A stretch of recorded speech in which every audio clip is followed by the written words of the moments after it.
प्राथमिक आपण पाहतो का काही अडचणी आहे।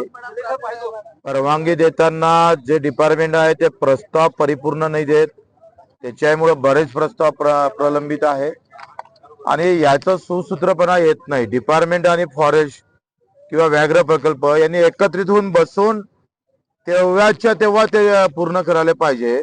ते आता आम्ही त्यांना सांगितलं का तुम्हीच मीटिंग घ्या ना, महिन्याच्या महिन्या जर मीटिंग घेतली त्याच्या डिपार्टमेंटला बोलावलं तर जो प्रस्तावाला एक एक वर्ष वेळ लागतो तो लागणार नाही। त्यांनी ते कबूल केलं, मान्य पण केलं का आम्ही दर महिन्याला अशा प्रकारची मीटिंग घेऊन तो प्रस्ताव त्रुटी पूर्ण न ठेवता पूर्ण त्रुट्यामुक्त प्रस्ताव कसा पाठवता येईल याचा प्रयत्न आपण करू, असं डीएफओ साहेबांनी मॅडमने सांगितलेलं आहे।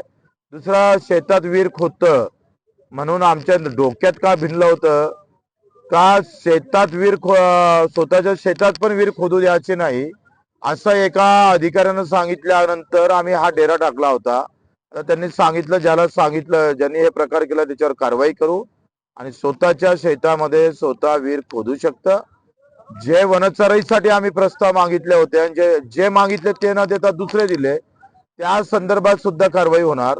दुसरा, असं काय विटा तोडल्या त्या मावस्कर नावाच्या एका वन क्षेत्र अधिकाऱ्यानं, त्याच्यावर पण त्यांनी कारवाईचं सांगितलेलं आहे।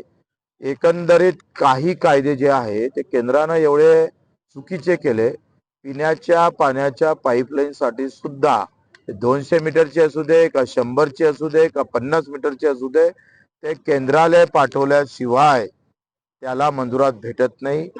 हा केंद्रीय कायदाच खरं तर रद्द करावा लागेल 3 गोष्टीसाठी, एक तर विद्युतसाठी, पिण्याच्या पाण्यासाठी आणि रस्त्यासाठी। यासाठी आता वरची समोरची लढाई आम्हाला लढावं लागेल। वेळ पडलं तर आम्ही वनमंत्र्याच्या घरावर सुद्धा डेरा टाकू।